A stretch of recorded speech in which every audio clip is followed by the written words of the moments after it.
Bonjour mesdames et messieurs, aujourd'hui nous allons vous présenter le directeur de Linvauge.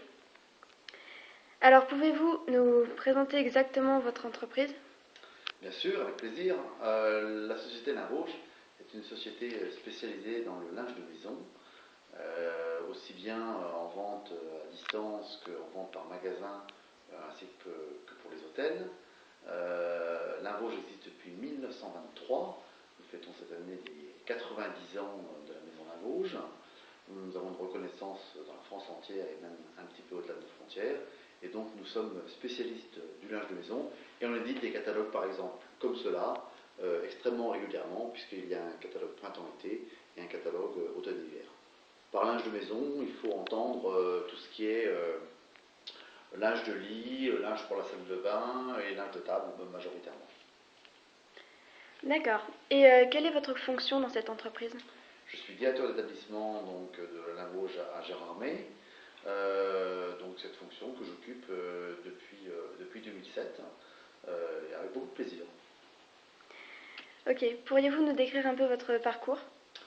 Alors le parcours pour devenir directeur d'établissement, il n'y a pas un parcours. Chacun a son parcours, il n'y a pas forcément une vérité.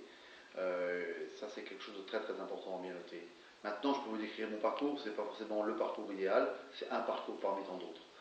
Je suis diplômé de l'École nationale d'ingénieurs de Metz, donc une école d'ingénieurs en électromécanique.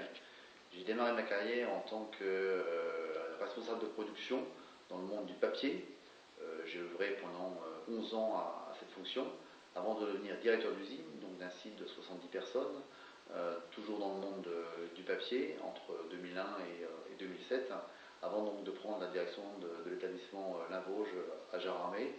Donc un parcours qui est parti de la production pour se poursuivre ensuite vers une direction de site. Ok. Et pour ce métier, faut-il des qualités essentielles? Chaque métier nécessite des qualités, bien évidemment comme tous on a aussi des défauts, mais les qualités qu'il faut surtout c'est pour diriger un site, c'est savoir allier la gestion de l'humain et la gestion de la technique ou de l'organisation. En effet, des problèmes techniques ils peuvent subvenir, des problèmes de logistique, des problèmes de production peuvent subvenir. Il faut donc essayer d'y pallier, des problèmes d'organisation. Et puis à côté de ça, il faut aussi gérer l'humain. Et ça peut être la partie éventuellement même parfois la plus passionnante dans le métier. Mhm. Et quelles difficultés il y a particulièrement? Alors la difficulté majeure, c'est justement de savoir allier cette gestion de l'humain d'un côté et la gestion technique de l'autre côté. Et ne pas les opposer, savoir les allier pour faire grandir les équipes et pour les faire réussir. Ça, c'est pas toujours aussi simple que cela y paraît, savoir bien mixer les deux. Mhm. Et pourquoi vous avez choisi ce métier? J'ai choisi ce métier, quand je suis sorti de l'école, j'ai pas choisi de devenir directeur de site.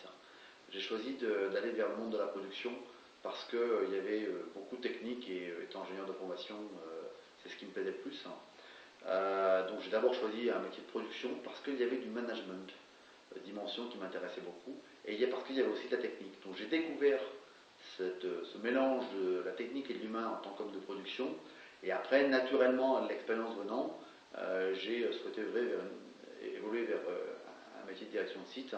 C'est juste parce que l'expérience arrivait doucement mais sûrement. D'accord, merci beaucoup. Je vous en prie.